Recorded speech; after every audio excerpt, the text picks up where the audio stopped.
ಬೆಂಗಳೂರಿನಲ್ಲಿ rowdy sheeter ಬಿಕ್ಲು Shiva ಕೊಲೆ ಪ್ರಕರಣ A5 ಶಾಸಕ ಬೈರತಿ ಬಸವರಾಜ್ ಪರಾರಿಯಾಗಿದ್ದಾರೆ. ಒಮ್ಮೆ ಜೈಲು ಸೇರಿದ್ರೆ ಬೇಲ್ ಸಿಗೋದು ಕಷ್ಟ ಅಂತ ಜೊತೆಗಿದ್ದವರಿಗೂ ತಿಳಿಸದೆ ಬಿಜೆಪಿ ಶಾಸಕ ಎಸ್ಕೇಪ್ ಆಗಿದ್ದು ನಾಳೆ ನಿರೀಕ್ಷಣಾ ಜಾಮೀನು ಅರ್ಜಿ ವಿಚಾರಣೆ ನಡೆಯಲಿದೆ. ಕೋರ್ಟ್ ತೀರ್ಪಿನ ಮೇಲೆ ಕಣ್ಣಿಟ್ಟಿದ್ದಾರೆ. ಬಿಕ್ಲು ಶಿವ ಕೊಲೆ ಪ್ರಕರಣದಲ್ಲಿ ಬೈರತಿ ಬಸವರಾಜ್ಗೆ ಬಂಧನದ ಆತಂಕ, ಹೀಗಾಗಿ ಅಜ್ಞಾತವಾಗಿದ್ದಾರೆ. ಇತ್ತ ಬೈರತಿ ಬಸವರಾಜ್ ಬಂಧನಕ್ಕೆ ಸಿಐಡಿ 3 ತಂಡಗಳನ್ನು ರಚಿಸಿದ್ದು ಗೋವಾ, ಪುಣೆಯಲ್ಲಿ 2 ತಂಡಗಳು ಶೋಧ ನಡೆಸ್ತಾ ಇದ್ರೆ 3ನೇ ತಂಡ ತಾಂತ್ರಿಕ ವಿಚಾರದ ಮೇಲೆ ನಿಗಾ ಇರಿಸಿದೆ.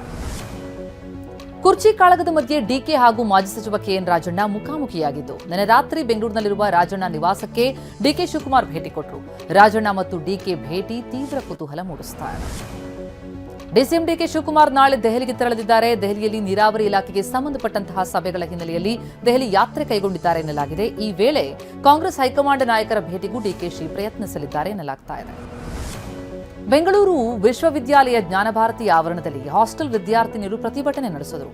ಹಾಸ್ಟೆಲ್ನಲ್ಲಿ ಮೂಲಭೂತ ಸೌಕರ್ಯಗಳೇ ಇಲ್ಲ ಅಂತ ಆಕ್ರೋಶ ಹೊರಹಾಕಿದ್ದಾರೆ. ಹಾಸ್ಟೆಲ್ ವಾರ್ಡನ್ ಹಾಗೂ ವಿದ್ಯಾರ್ಥಿನಿಯರ ನಡುವೆ ಅಕ್ರಮ ಸಂಬಂಧ ಇದೆ ಅಂತ ಸೂಪರ್ವೈಸರ್ ವದಂತಿ ಹಬ್ಬಿಸ್ತಾ ಇದ್ದಾರೆ ಅಂತಲೂ ಕಿಡಿಕಾರಿದ್ದಾರೆ. ಬೆಂಗಳೂರಿನ ಫ್ರೀಡಂ ಪಾರ್ಕ್ನಲ್ಲಿ ವಿವಿಧ ಸಂಘಟನೆಗಳು ಅಹೋರಾತ್ರಿ ಪ್ರತಿಭಟನೆ ನಡೆಸ್ತಾ ಇವೆ. ಗ್ರಾಮ ಪಂಚಾಯಿತಿ ನೌಕರರ ಸಂಘ ಕನಿಷ್ಠ ವೇತನ, ಖಾಲಿ ಹುದ್ದೆಗಳ ಭರ್ತಿ ಸೇರಿದಂತೆ ವಿವಿಧ ಬೇಡಿಕೆ ಈಡೇರಿಸುವಂತೆ ಆಗ್ರಹಿಸಿ ಪ್ರತಿಭಟಿಸ್ತಾ ಇದ್ದು, ಮತ್ತೊಂದು ಕಡೆ ದೇವದಾಸಿಯರು, ಸ್ಮಶಾನ ಕಾರ್ಮಿಕ ಮಹಿಳೆಯರು ಕೂಡ ಪ್ರತಿಭಟನೆ ಹಮ್ಮಿಕೊಂಡಿದ್ದಾರೆ. ಹಾವೇರಿ ಜಿಲ್ಲೆ ಹಾನಗಲ್ ಗ್ಯಾಂಗ್ ರೇಪ್ ಕೇಸ್ನ ಆರೋಪಿಗಳನ್ನು ಗಡೀಪಾರು ಮಾಡಲಾಯಿತು. ಪ್ರಕರಣದ 7 ಆರೋಪಿಗಳನ್ನು ಯಾದಗಿರಿ ಜಿಲ್ಲೆಗೆ ಗಡೀಪಾರು ಮಾಡಿ ಸವಣೂರು ಉಪವಿಭಾಗಾಧಿಕಾರಿ ಆದೇಶ ಹೊರಡಿಸಿದ್ದಾರೆ. ಕಳೆದ ವರ್ಷ ಜನವರಿಯಲ್ಲಿ ಗ್ಯಾಂಗ್ ರೇಪ್ ಆಗಿತ್ತು. ಗದಗ ಜಿಲ್ಲೆಯ ಬೆಟಗೇರಿಯಲ್ಲಿ ಟೀ ಶಾಪ್ ಸುಟ್ಟು ಕರಕಲಾಗಿದೆ. ಶಾರ್ಟ್ ಸರ್ಕ್ಯೂಟ್ನಿಂದಾಗಿ ತಿಪ್ಪಣಸ ಅರವಟ್ಟಿಗೆ ಎಂಬುವರಿಗೆ ಸೇರಿದ ಕಿರಾಣಿ ಅಂಗಡಿ ಬೆಂಕಿಗಾಹುತಿಯಾಗಿತ್ತು. ಶಾಪ್ನಲ್ಲಿದ್ದ ಅಪಾರ ಮೌಲ್ಯದ ವಸ್ತುಗಳು ಭಸ್ಮ ಆಗಿದೆ. ಶಿವಮೊಗ್ಗ ಜಿಲ್ಲಾ ಪೊಲೀಸರ ಭರ್ಜರಿ ಕಾರ್ಯಾಚರಣೆ ನಡೆದಿದ್ದು 2025ರಲ್ಲಿ ದಾಖಲಾಗಿದ್ದ 270 ಪ್ರಕರಣಗಳನ್ನು ಭೇದಿಸಿದ್ದಾರೆ.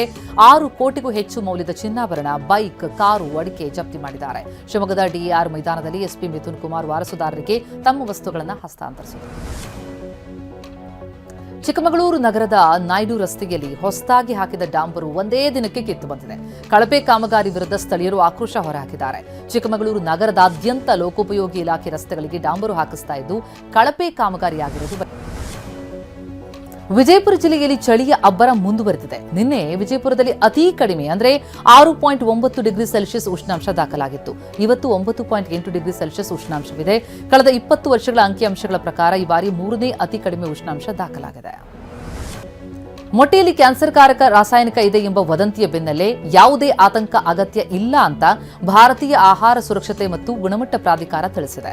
ಮೊಟ್ಟೆಯಿಂದ ಕ್ಯಾನ್ಸರ್ ಎಂಬ ಆರೋಪದ ಬೆನ್ನಲ್ಲೇ ಹಲವು ವಿಧದ ಮೊಟ್ಟೆಗಳ ಪರೀಕ್ಷೆ ನಡೆಸಿರುವಂತಹ FSSAI ಇದು ಜನರ ದಾರಿ ತಪ್ಪಿಸುವ ವರದಿ.